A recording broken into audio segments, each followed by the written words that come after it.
Welcome to Mastering Medical and Part 1 of our Cardiology Rapid Review, Heart Murmurs and Valve Disease.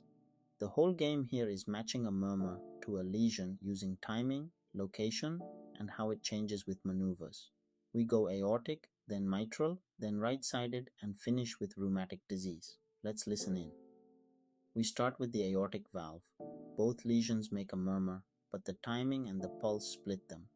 Is this a systolic murmur with a weak delayed pulse, or a diastolic murmur with a bounding, collapsing pulse?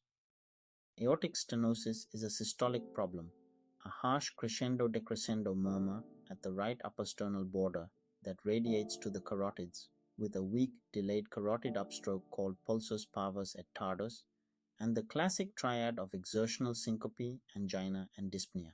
Aortic regurgitation is a diastolic problem, an early decrescendo murmur with a wide pulse pressure, so you get bounding water hammer pulses, head bobbing, and left ventricular volume overload. So a systolic murmur with a weak delayed pulse is stenosis, while a diastolic murmur with a wide bounding pulse is regurgitation. Now to systolic murmurs that sound alike, aortic stenosis and hypertrophic cardiomyopathy. The trick is maneuvers. Watch what happens when preload drops. Aortic stenosis is a fixed obstruction, so anything that drops preload, like Valsalva or standing, gives the heart less to push and the murmur gets softer. Hypertrophic cardiomyopathy is a dynamic obstruction.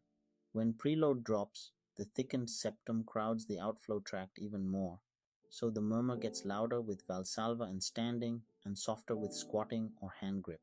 Add the picture. Aortic stenosis is an older patient with a calcified valve and a weak delayed pulse, while hypertrophic cardiomyopathy is a young athlete with syncope and a family history of sudden death.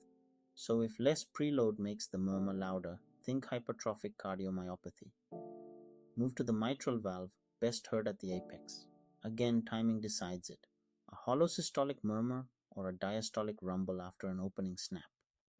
Mitral regurgitation is a blowing holosystolic murmur at the apex that radiates to the axilla and gets louder with hand grip. Acutely, it follows papillary muscle rupture after a heart attack. Mitral stenosis is a low-pitched mid-diastolic rumble that follows an opening snap, almost always from old rheumatic disease.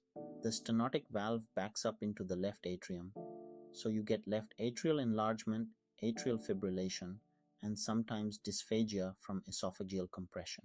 The closer the opening snap is to the second heart sound, the more severe the stenosis. So a holosystolic murmur to the axilla is regurgitation, and an opening snap with a diastolic rumble is stenosis. Staying at the apex, mitral valve prolapse versus mitral regurgitation. Both are systolic, but one announces itself with a click, and the maneuvers behave the opposite of what you would guess. Mitral valve prolapse gives a midsystolic click followed by a late systolic murmur. Here is the counterintuitive part. Standing and Valsalva drop, left ventricular volume, so the leaflet prolapses sooner and the click moves earlier while the murmur gets longer. Mitral regurgitation is a holosystolic murmur at the apex radiating to the axilla, with no click, and it gets louder with hand grip because more afterload pushes more blood backward. So a clicking murmur that moves earlier when you stand is prolapse, while a holosystolic murmur with no click is regurgitation. Now the right-sided murmurs, which share one feature, they get louder with inspiration because breathing in pulls more blood into the right heart. Tricuspid versus pulmonary regurgitation comes down to timing again. Tricuspid regurgitation is a holosystolic murmur at the lower left sternal border that gets louder on inspiration, the Carvalho sign, with signs of right heart overload, a high jugular venous pressure with giant VV waves, a pulsatile tender liver, and leg edema. Classic causes are intravenous drug use endocarditis, right ventricular dilation, and carcinoid. Pulmonary regurgitation is an early diastolic murmur at the left upper sternal border, usually driven by pulmonary hypertension, and when severe it is called a Graham-Steele murmur. So a right-sided holosystolic murmur low on the sternum is tricuspid, while an early diastolic murmur high on the sternum is pulmonary. We finish where most mitral stenosis comes from, rheumatic disease. After a strep throat, Are we seeing the acute inflammatory syndrome or the chronic valve damage years later? Acute rheumatic fever is the active immune reaction a few weeks after a group A strep throat diagnosed with the Jones criteria: migratory polyarthritis, carditis, pseudonym chorea, erythema marginatum, and subcutaneous nodules, plus evidence of recent strep like a rising anti-streptolysin O titer. Rheumatic heart disease is the chronic sequela years later: scarred fused valves, most classically mitral stenosis, presenting with an opening snap, a diastolic rumble, and atrial fibrillation.